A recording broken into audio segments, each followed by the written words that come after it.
Hi hello నమస్తే, నేను మీ వినిల్. ఈరోజైతే మనం పురాతన ఆండాలమ్మ దేవాలయం దగ్గరకైతే వెళ్తున్నాం ఫ్రెండ్స్. ఇదొచ్చేసి పెద్దపల్లికి 5 కిలోమీటర్ల దూరంలో ఉన్న ధర్మాబాద్ ముత్తారం గ్రామం వద్దనైతే ఉంటుంది ఫ్రెండ్స్.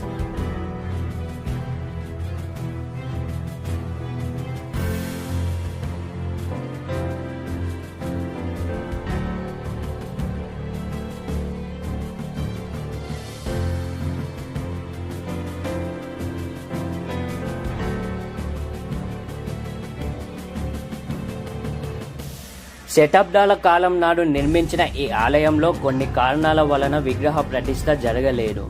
దీంతో అనాదిగా ఈ ఆలయాన్ని ఎవరూ పట్టించుకోలేదు. అయితే ప్రస్తుతం ఈ ఆలయం మంచి షూటింగ్ స్పాట్గా మారింది. జానపద పాటల చిత్రీకరణ, షార్ట్ ఫిలింలు మరియు ప్రీ వెడ్డింగ్ వీడియో షూట్లకు ప్రసిద్ధి చెందింది. సుందరమైన పుణ్యక్షేత్రం రాష్ట్రంలో వివిధ ప్రాంతాల నుండి పర్యాటకులను ఆకర్షిస్తుంది. ఎందుకంటే దాని ప్రత్యేకత నిర్మాణ శైలితో పాటు దాని చుట్టూ కొండలు ఉన్నాయి.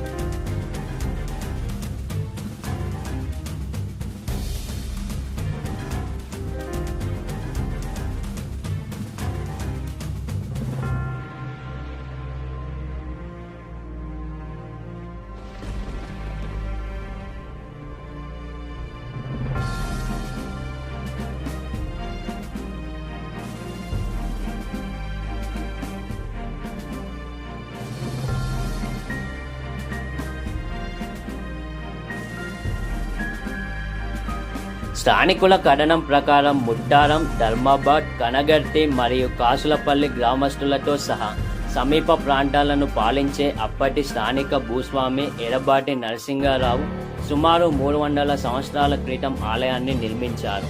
గ్రామంలో అప్పటికే రంగనాథస్వామి ఆలయం ఉన్నందున భూస్వామి ఆండాలమ్మ కోసం ప్రత్యేక ఆలయాన్ని నిర్మించారు. ఇది మొత్తం ఆసియాలో పశ్చిమ ముఖంగా ఉన్న 2వ ఆలయంగా పరిగణించబడుతుందని గ్రామస్తులు తెలిపారు. మందిరాన్ని నిర్మించిన భూస్వామి మరణం కారణంగా విగ్రహ ప్రతిష్టాపన జరగలేదని కొందరు చెప్తున్నారు.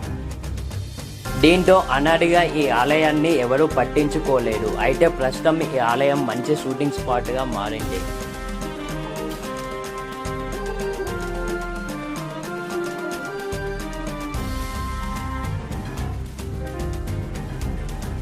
ఇది ఫ్రెండ్స్, వీడియో నచ్చినట్లయితే లైక్ చేయండి, షేర్ చేయండి, నా ఛానల్ని అయితే సబ్స్క్రైబ్ చేసుకోండి ఫ్రెండ్స్. ఇట్లా మీ Vinil signing off. Thank you.